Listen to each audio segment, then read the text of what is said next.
looks right now, it's just going to be me. So please put your questions or comments or whatever in the chat, and we'll get to it.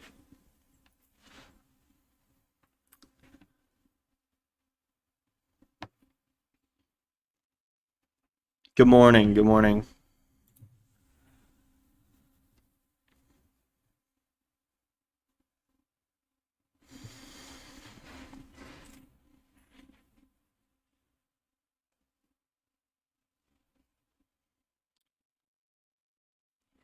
Been a bit nippy the last few days. It's been nice out.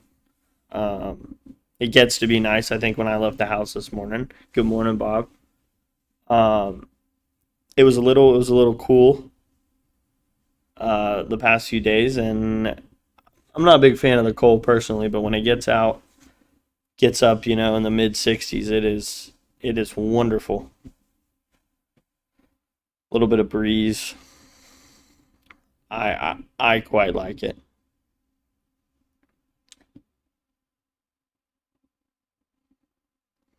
Um, I'm it's a little bit tougher to do um when no one else is here. Especially when I give my own live classes. The best time to grow Seminole pumpkins.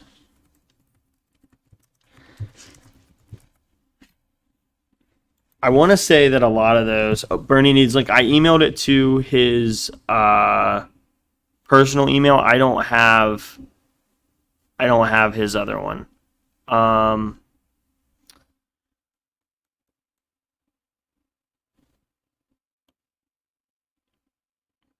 I believe the best time to grow a lot of those squash species is in the spring, though. That's a Bernie question, and when Bernie gets in here, we will. I'll give you a more confident answer. Let me see here. Okay, I will get that going right now. Just a second. I'm so sorry.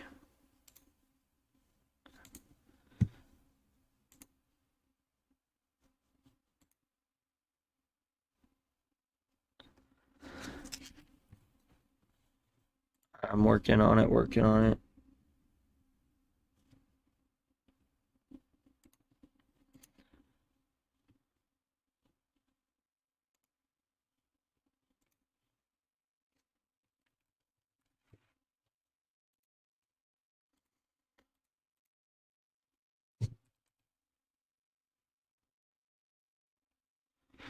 Sorry about the difficulties this morning.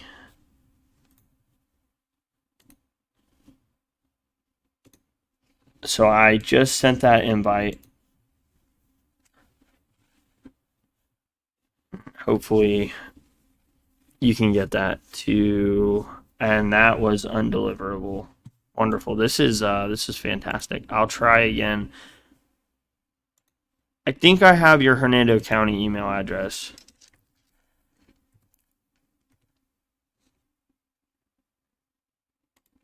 Teresa, I'm gonna try it that way.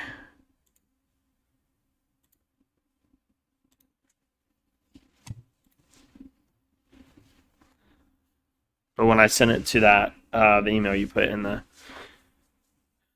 comments, it bounced back undeliverable.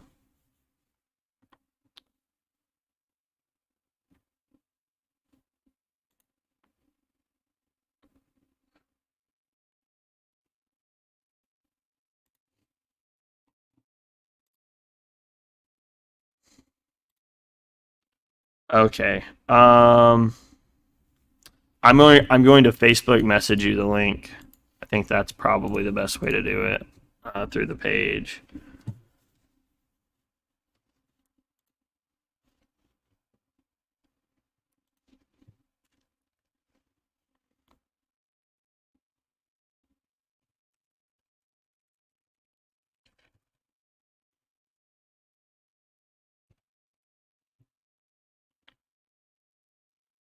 Oh goodness.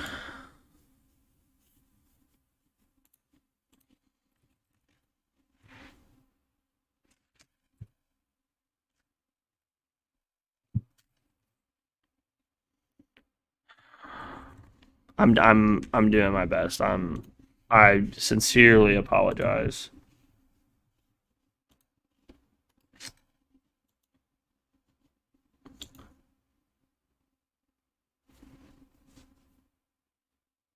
Okay. I sent it through through Facebook, and both of our automatic email replies just bounced off of each other. Uh, back to those back to those pumpkins. I think those Seminole pumpkins, they grow well all year. Um, but I think the best time is around spring. I don't think you can plant them in the middle of the winter though.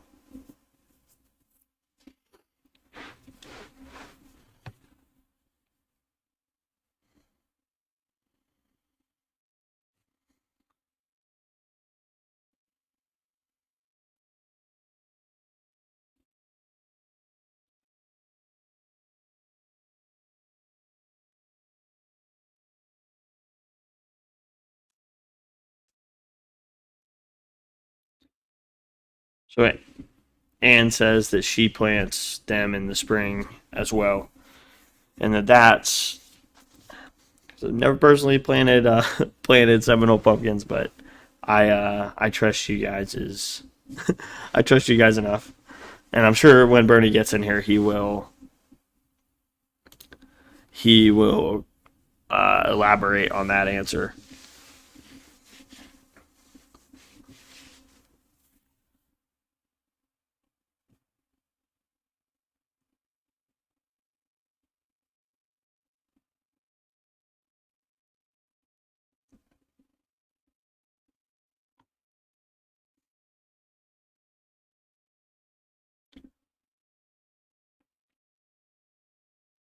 While we're waiting, I will go ahead and advertise my.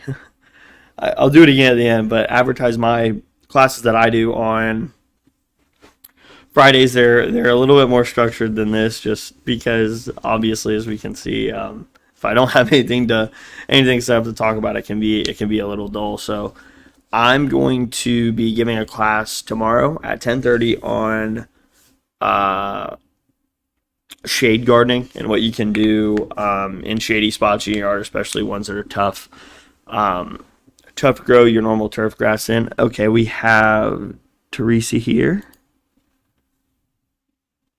I I can't hear you, but it's probably my fault.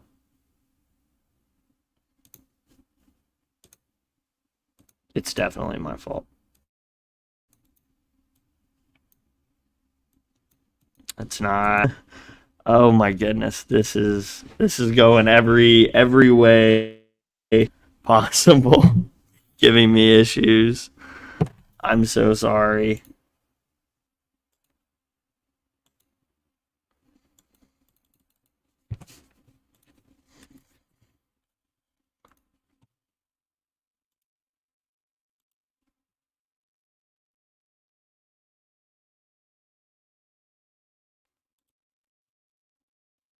Okay, so that's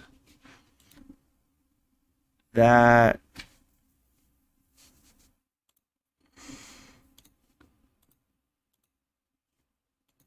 I believe I fixed it on my end.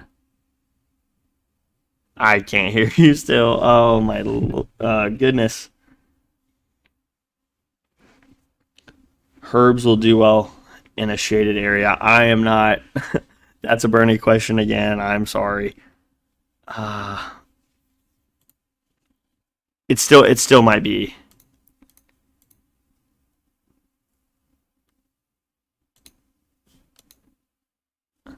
Yeah. All right. I think I may have fixed it. I've never had any issues with this before.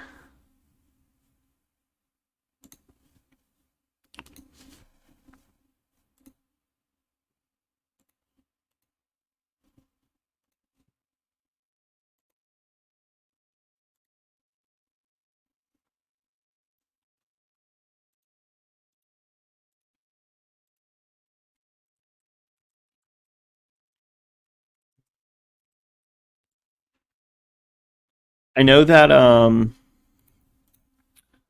a lot of broadleaf plants will do pretty well. Anything that you can grow inside will work. Uh, so I imagine like mint is probably okay in the shade. I bet you can grow thyme and maybe cilantro,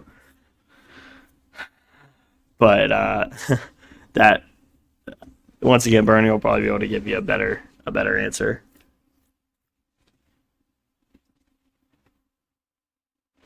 Thank you, Anne.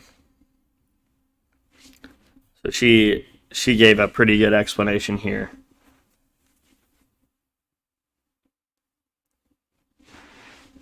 Um, where as she's saying, most herbs need a fair amount of sunlight. And 4 hours a day tends to be the minimum for things that need uh, full sun. But there's a lot of plants I don't know about herbs specifically um, that like around 3, 4, and sometimes even less. And I imagine that most of those herbs that you're going to grow will be better with more sun. Good morning, Bernie. Good morning. Sorry, I just everything got fouled up today. I think it was probably my fault because I've never had any problems like this before, but it was one thing after another this morning. Yeah, I've been up to my ears in the alligators and just trying. Oh! Oh my goodness. Oh, I'm so glad you're here. I'm glad to see you. Good morning, Cindy. Good morning.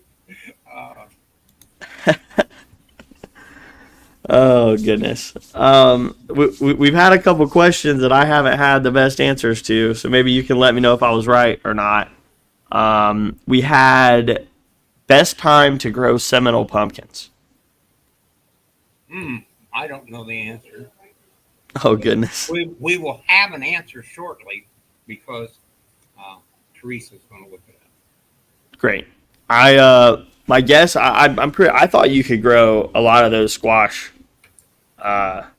all year. Yeah, I think you can, except for like in the middle of winter. But I would guess spring. That was what I thought. Do you see where we have a new record? Not only a new world record, I think in Hawaii, but a new Florida record for pumpkins. The Florida record went over 1,700 pounds, and I think the world record went over 2,600 pounds. I don't even know I how have not seen that. it goes around. You don't have to worry about people stealing your pumpkin. Wow.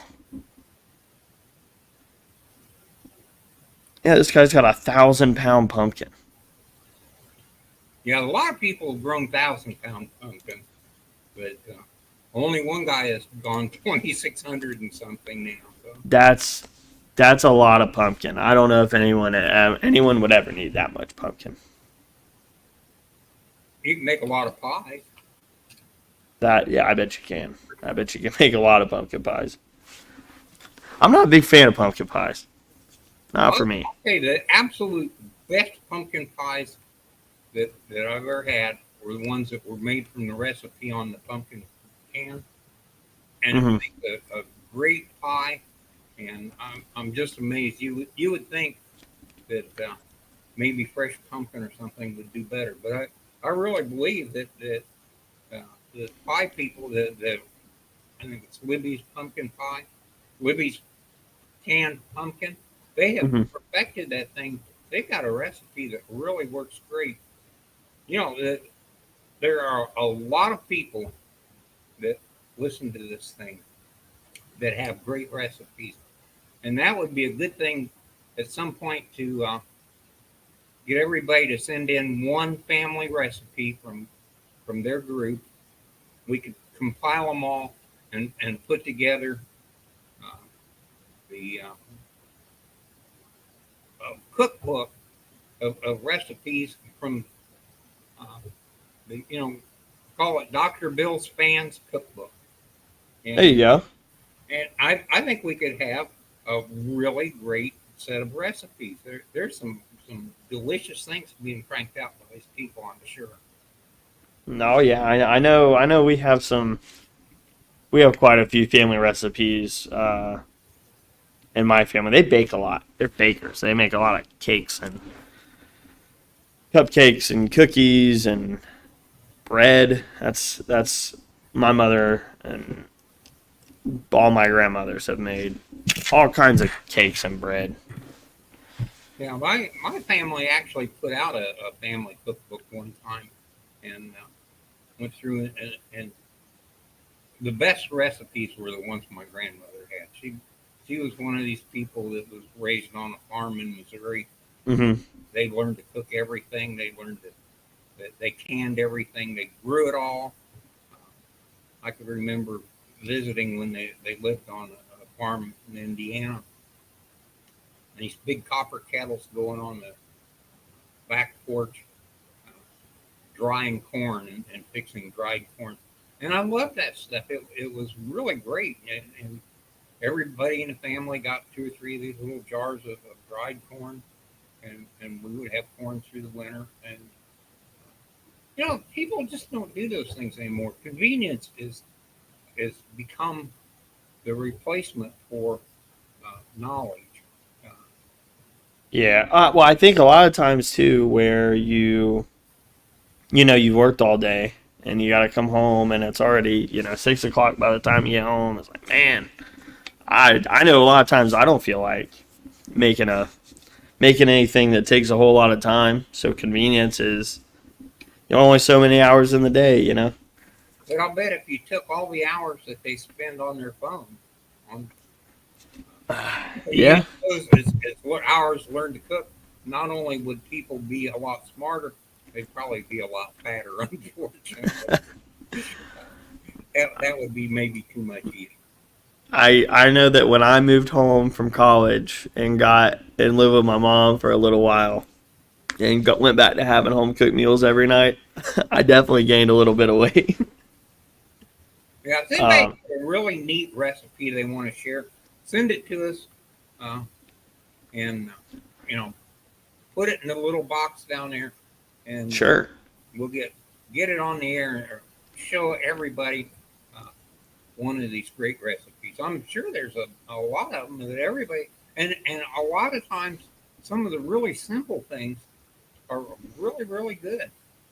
So, Well, there's like one. It's like one of those things where you do one little thing, like one thing that you wouldn't think of, and it'll make it. It'll just make it a whole lot better.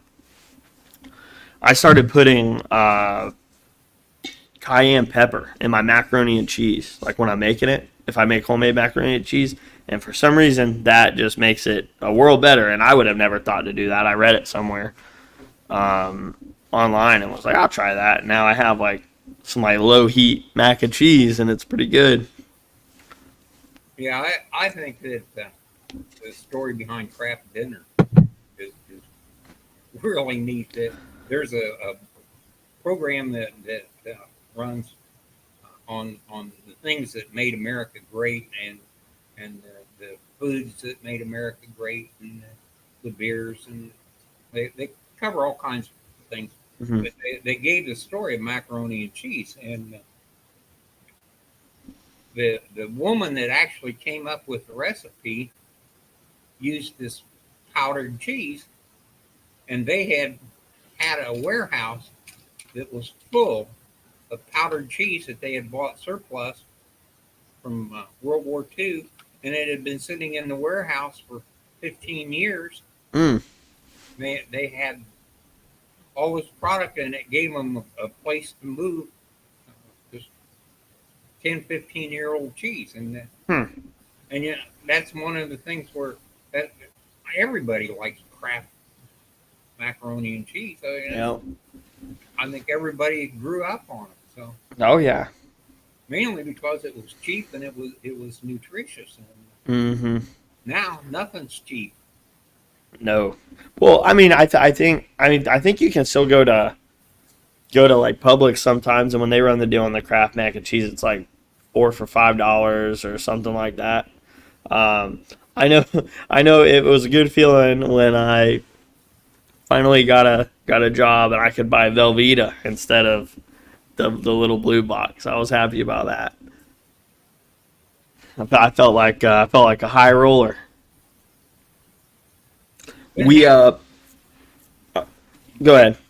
Okay, been having a bunch of people bring things in for ID, and I'm not the world's best at ID. It's one of those things that there's a app that goes on your phone, and if Hmm. the app comes up with the identification, great. And if it doesn't, then I got to get somebody else.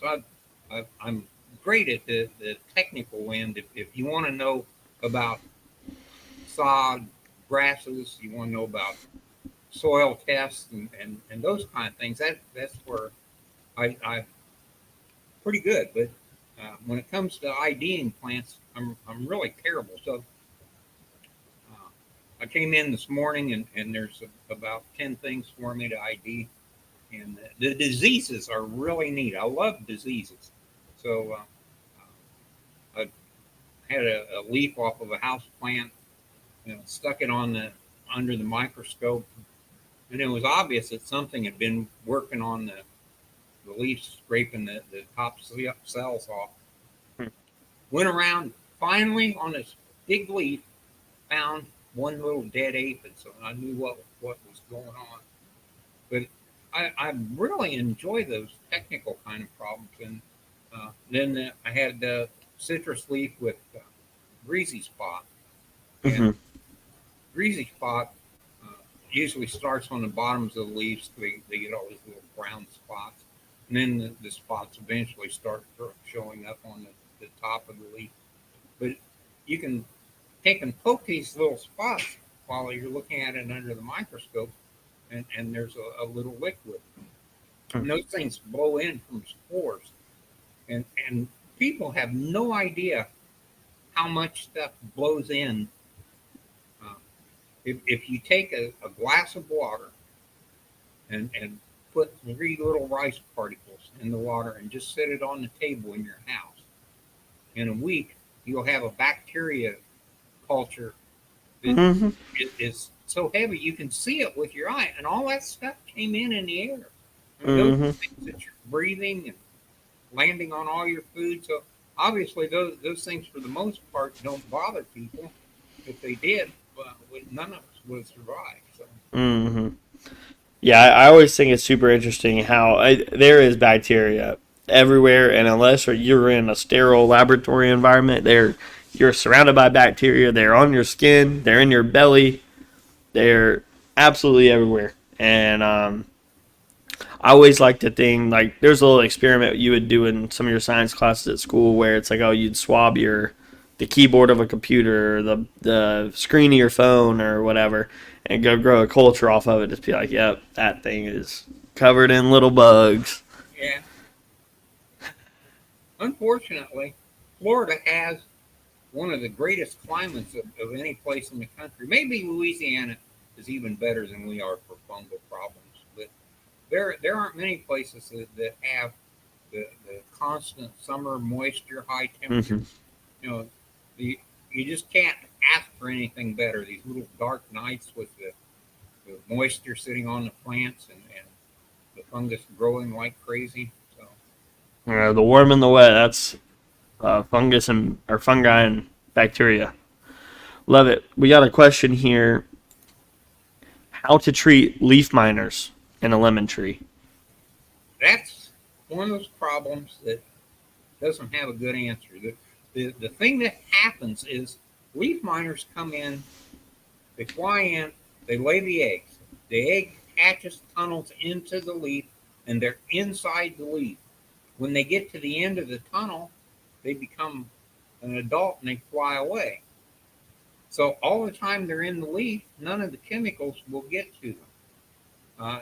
If it's an ornamental tree, you can use one of the neonicotinoids, and that makes the leaves poison to the insects. But you don't want to use neonicotinoids if you're going to eat the fruit. So uh, leaf miners, uh, you can you can do some insect control, neem oil or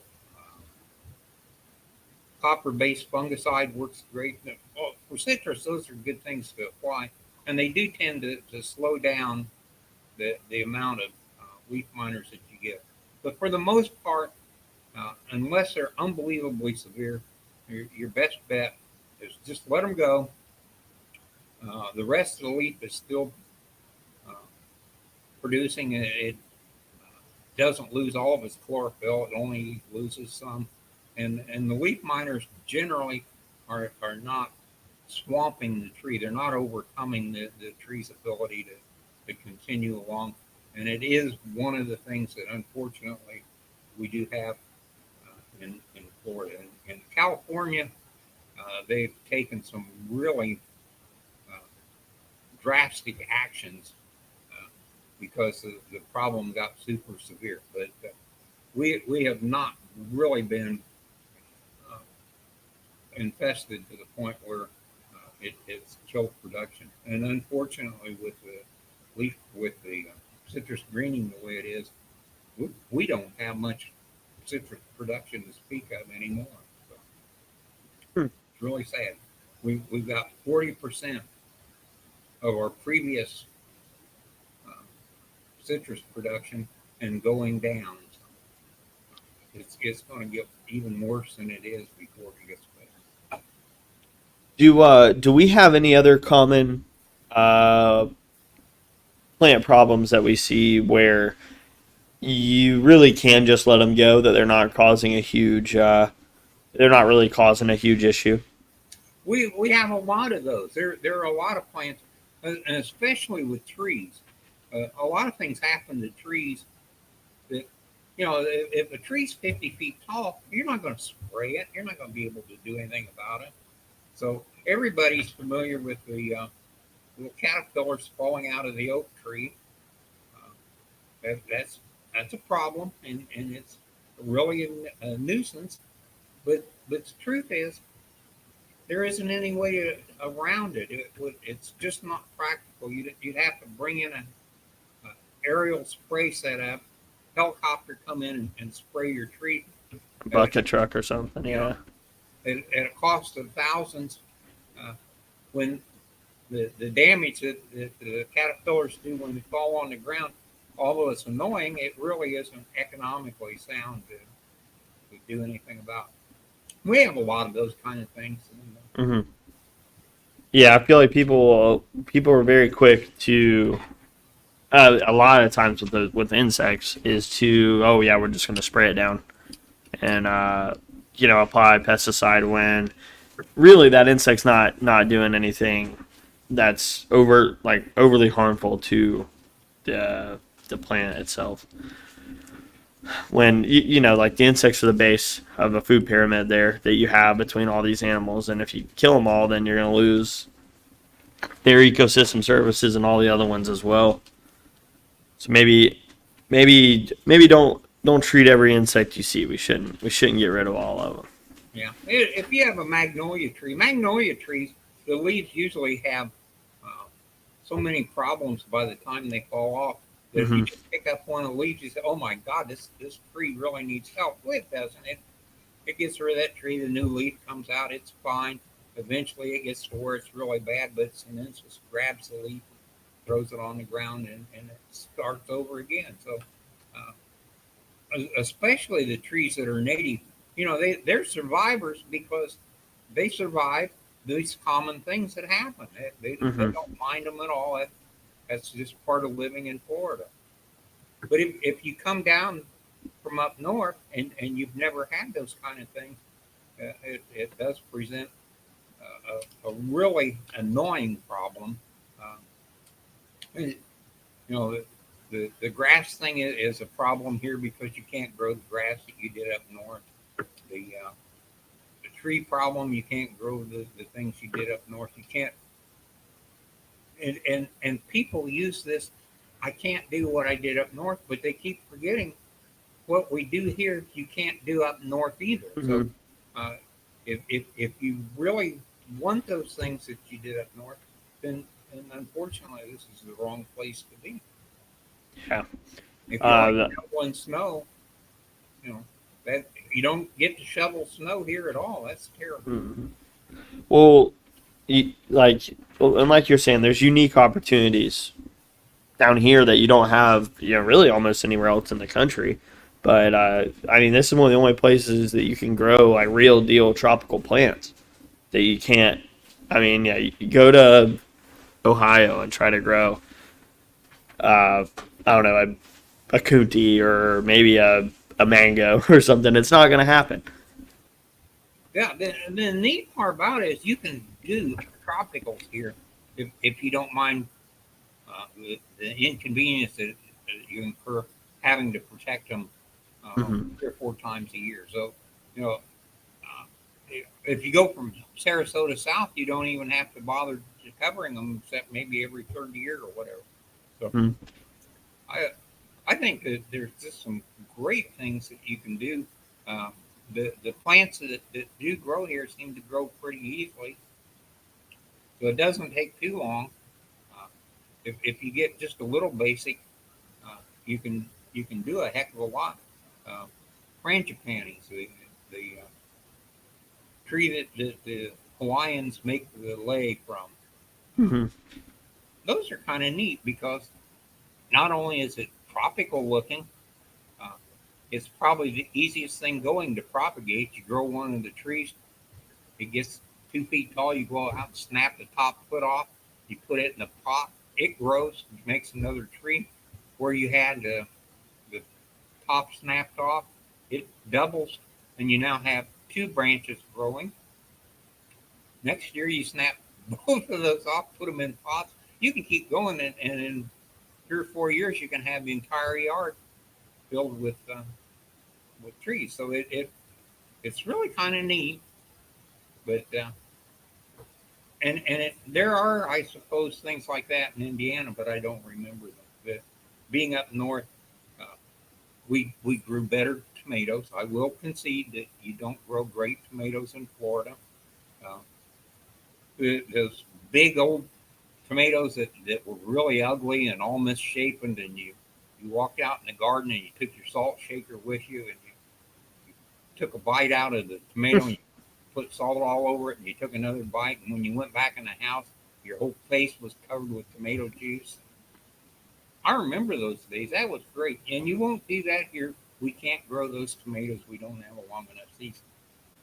We can grow the store bought type tomatoes, which don't have a lot of flavor and aren't all that fantastic looking. But we, you know, you give up something for every place that you live. Uh, Hmm. if you want the perfect Mediterranean environment, you go to California, and most people the politics and the taxes offset uh, the fact that you've got that great climate. And Yeah. if you're in the area, you like solitude, we've got a lot of western areas with solitude, but the solitude comes with the inconvenience of not being able to go down to the nearest Walmart and pick up something that you need. Hmm. What are you willing to give up? Yeah. I mean, well, I'm from Sumter County, over 30 minutes or so from Brooksville, and it was. I moved over here because the Walmart was 30 minutes away. It's part of it, and like 30 minutes was a little much for me. So I can only imagine living in the middle of a desert by yourself. So Carolyn asked, "What is the name of the cookbook Bernie mentioned, and where to get it?" And I think she might be referring to. Oh, we don't sell it. We Oh, put look at that! this only went to the family members, so uh, Bernie's holding his secrets close today. yeah. But it was all the things I ate growing up. So, um, and I think everybody should put together a family cookbook. There's people all over your family that know how to do something. Aunt Martha's cherry pie, uh, Bill's super hamburgers with a fancy recipe. Those things are out there. They just need to share. We don't share anything anymore. People have become loners in a crowd. It's Hmm.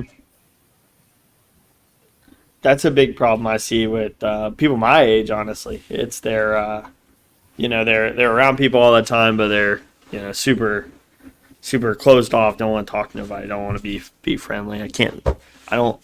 I can't relate to that. But it's certainly getting more common. it's one of those things that more people need to learn to garden. It's a great hobby.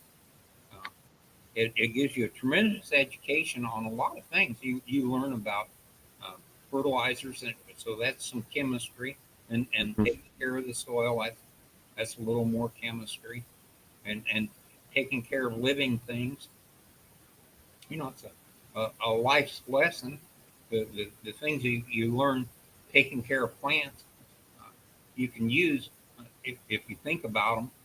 Uh, and it does provide an inner peace if you're successful, and it provides a lot of knowledge if you aren't. And the only difference between a good gardener and a bad gardener is a good gardener fails and goes back, and a bad gardener gets discouraged and quits. So Hmm. the, the good gardener has failed and failed and failed. You don't learn much when you're successful. You Hmm. learn a lot when you aren't successful, and uh, you can go take advice from other people that have already made the mistakes and skip them, or you can do them yourself, Hmm. and probably a mixture of the two. It works the best. You start out and you do it on your own, and you find out that you can't do it all, and then you go get some advice from somebody that's made a bunch of mistakes. It saves you a lot of time, and you go off and I thought it was really neat when I learned that if a plant didn't do well, you could dig it up and move it. I never thought of that. It's the simplest concept going, but if you put the right plant in the wrong place, maybe all you have to do is move it. If you had it in the shade, put it out in the sun. If Hmm. it doesn't survive in the shade and it doesn't survive in the sun, it wasn't going to survive anyway.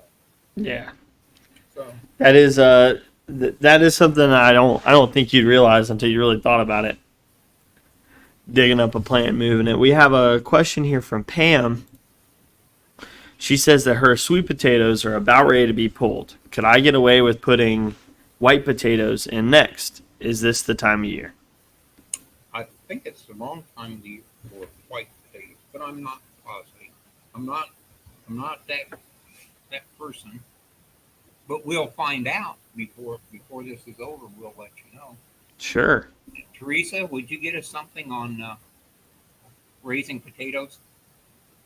So that'll take care of that. She'll come up in a little bit. Ugh. Potatoes are definitely something you grow through the summer. And boy, this is about the very latest that you can start your fall garden too. So if it is the correct time, it's got to be done about now. Otherwise, we'll run out of time again.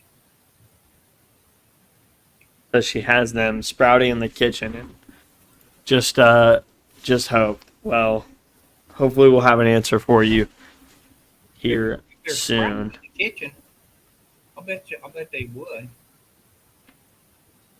I bet they do, but I don't have enough, have the ability to go online and stay with the program. I've often thought that there should be two computers side by side when we're doing this. I I, I see that your soil has to get cold and stay cold for the winter for potatoes when I looked it up, but I wasn't. That seemed kind of counterintuitive to me. I don't know. That sounds about right.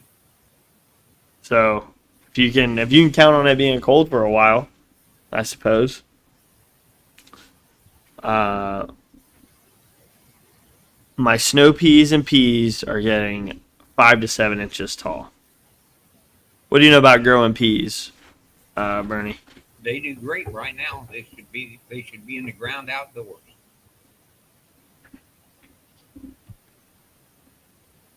I as a gardener, I grew the simple things. I grew eggplant.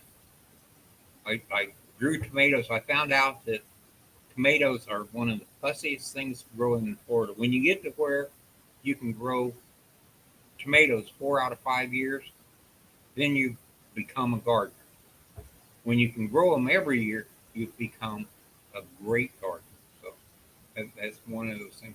And the sad part about it is there are a lot of these people that are growing things have been doing it for years, and I didn't. I moved to Florida and had never grown anything when we were up north.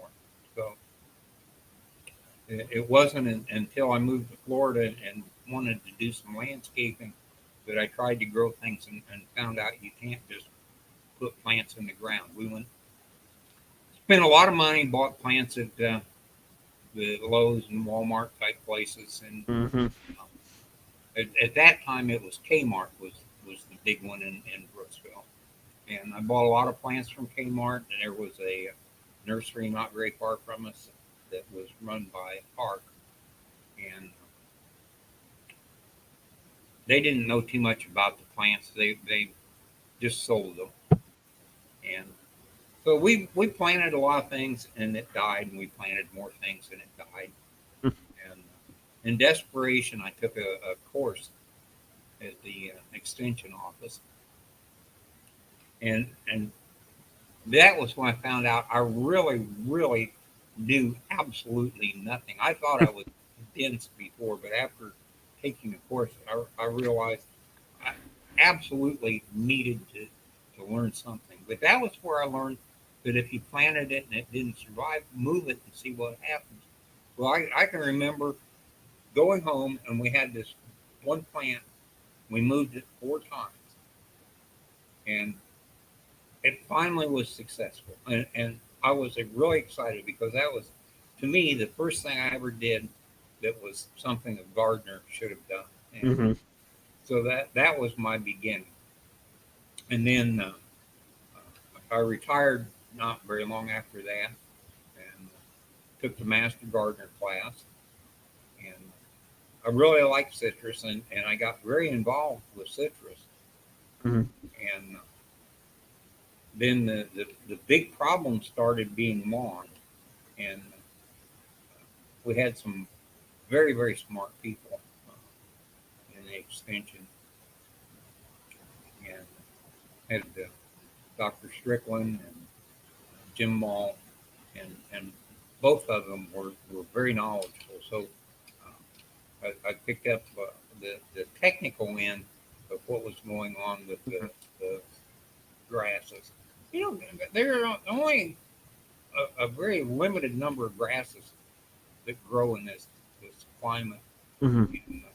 And, they aren't from this climate, so you're actually forcing a plant that doesn't want to be here to grow here, and Mm-hmm. it's kind of a unique situation in that once you get above Georgia, there are grasses that are happy, but from Georgia south, it's why do you want grass? It's not ever going to really be the carefree, easy thing that it is in other places. Mm-hmm. But but I learned those things.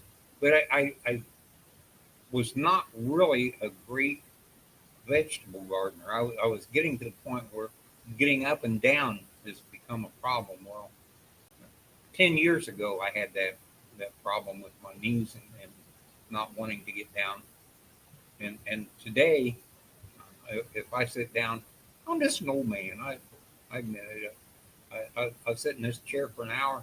It takes me another hour to get up and someplace. So, and I'm sure that there are a lot of people out there that want to be gardeners that have the same problem. You reach a point where if you don't do raised beds or something, Mm-hmm. it's just not physically practical. And so many people move to Florida are in their later years. You know, if you wait till you retire and so you're in your mid 60s when you move to Florida, gardening becomes a real problem. So Hmm. I really appreciate the problems that these people have, whereas the ones that were raised in Florida, you know, and it's kind of amazing. The guys that were raised and the women that were raised in Florida are very, very smart on these things. It's if you were in a rural community in your teens, you knew how to plant things. You knew how to go out and find the things, and there was a lot of knowledge that is it's not restricted, but it's not very well known. Hmm. It's kind of an esoteric thing in that uh, there's a small percentage of people that are native Floridians that understand all these things, and a large number of people that that have no background with this knowledge at all. And so my position is the master gardeners are there to try and level the playing field. And uh, so generally, because these different fields are so big, we'll have somebody that does orchids. We'll have somebody that does roses. And if you have a problem with your roses, uh, we got a fellow that really knows all the problems with roses and how to deal with them. Well, I'm not a rose person, so uh, it's great to have a specialty. So that's where I'm at. So that's why a lot of these things I can't really answer. But what I do have is the knowledge of who in the organization does know. So even if I can't answer it, I have the ability to get to somebody that knows the answer, and I have the knowledge of who it is that knows. So I don't waste a lot of time chasing my tail trying to find out. So Hmm. Yeah, I think knowing who to ask is it's half the battle sometimes, and it's really important when you don't know something to uh, really reach out and find someone who does. I think it makes a lot of your problems go away a little bit easier. Most people are willing to help you if you ask. yeah, We have a couple more questions from Pam here. She says that she has a satsuma that I need to treat for sooty mold. My question is, how do I keep the pest from moving onto my Meyer lemon? okay. Sooty mold is from an insect on the bottom of the leaf. The insects go after the juices in the leaf, and their excrement contains sugar, which falls down on the leaf and the leaf below. And the leaf below, with covered with this uh, sugary substance, develops sooty mold. So you see sooty mold. If you treat the sooty mold, you don't treat what the problem actually is. The problem is on the bottoms of the leaves above the sooty mold. And as far as um, what you use, um, you can use neem oil. You can use various insect killing products, but you don't need real strong products for this. Um, it's one of those things. If it's small areas, I would use probably horticultural soap. Works great. Horticultural oil works great. Uh, on a little citrus tree, use a spray bottle with quart soap and spray it. The soap spray the bottoms of the leaves because that's where you want to kill the insect. The soap will get on the sooty mold and wipe it off. Sooty mold itself doesn't really cause any problems other than if it gets really heavy, it stops the photosynthesis. The leaf can't produce any new food for the plant. But uh, that that's what's going on, and it's not. If it's only a little bit, it's not really a problem. Uh, and and generally, um, you don't get it moving all over the place, but it could be. Could be aphids, could be a couple other insects, And usually using neem oil or cord oil in the spring is pretty good preventative for that. So those two things, uh, if you've got trees out the outdoors planted in the ground, uh, neem oil and a copper-based fungicide, probably the only two things that a homeowner ever needs to spray on the trees. And those two things cover a multitude of sins. Those are both good for about 10 different major problems. So if one of those two products doesn't solve the problem, you've got something strange going on. It's important that you fertilize your trees often, 4 times a year with a little bit of fertilizer. Little bit all the time is better than, and don't fertilize later than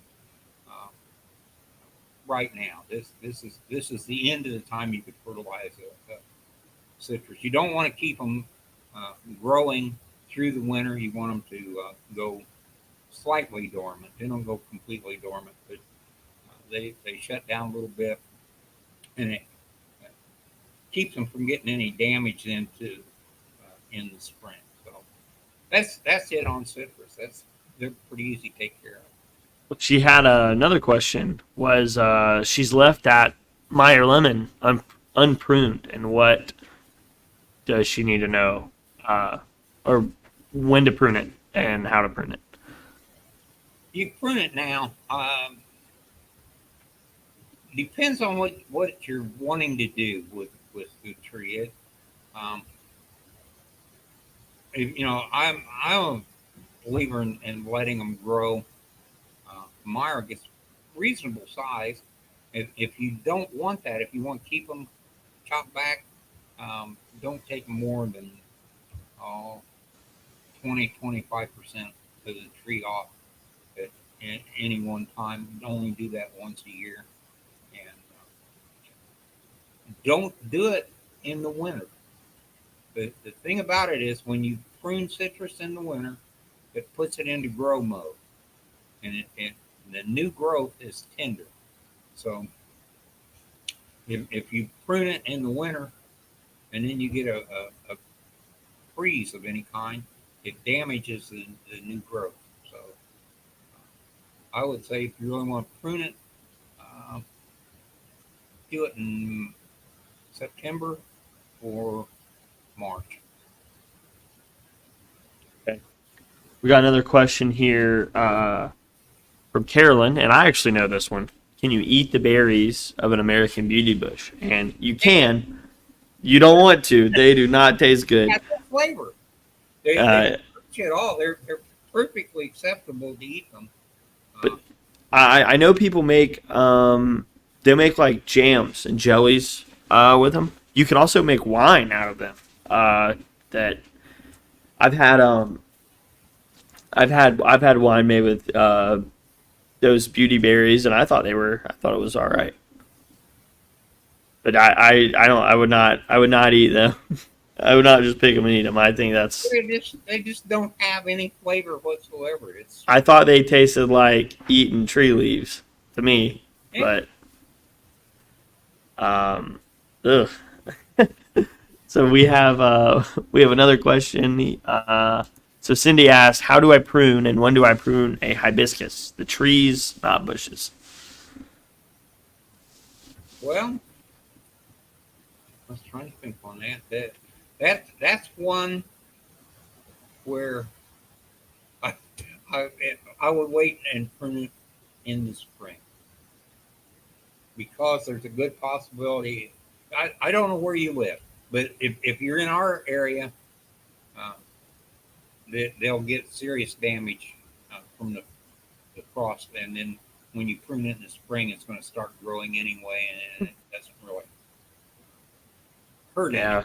You're taking off dead material, and we always say don't prune it if it gets zapped until there's no more chances of it getting zapped. So that means around here probably April. So it would be later if you were farther north, and you could go earlier. Uh, I would think south of I-4.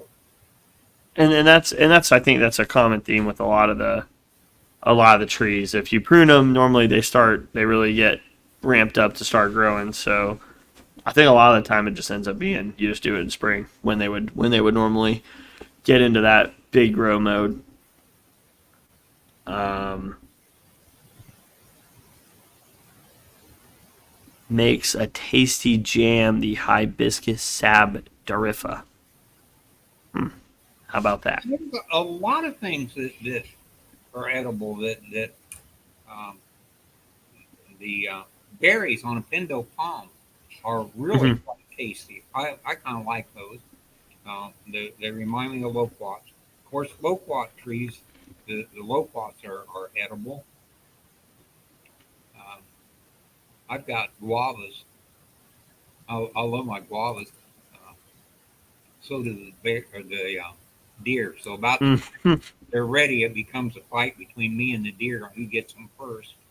And the deer are pretty smart. They know when I won't see a deer all year round, and until the guavas are ready, and then if they don't show up in a couple of days and strip all the trees, I get a few. But if they beat me to them, they can go through. I've seen like 4 or 5 deer out there munching away, and they're really effective little guys. They can strip them in a hurry. Mm-hmm. Reminds you of the birds coming into the mulberry tree. Or if you're a blueberry farmer, the birds coming into your blueberry farm. Mm-hmm. There's a lot of native stuff that, or I mean, you may have in your yard that you can eat. You have no idea. I remember when I was a kid, we used to pick blackberries. We had a bunch of blackberry bushes out in one of the pastures, and I really those blackberries. I know the ones that you buy at the store are not. They don't even compare. And maybe that was just because they were picked with love or something, but they were very good. Well, it's true. They're the best when they're very fresh. And if you buy them in a store, they aren't fresh. There's definitely a difference in the taste. But that applies to a lot of the things you buy in the store. A lot of times the plant's modified so it transports well enough that they can sell it in the store, and it eliminates some of the flavor. So you have to decide what you really want. Yeah,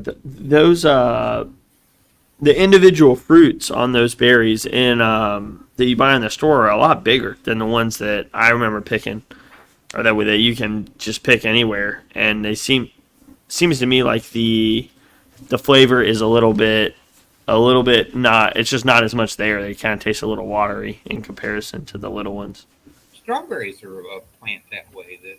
The really good strawberries are not available at this time of year. You go buy strawberries and I don't know where they're picking them now, but wherever it is, they just don't have the flavor. The berries are not the bright red.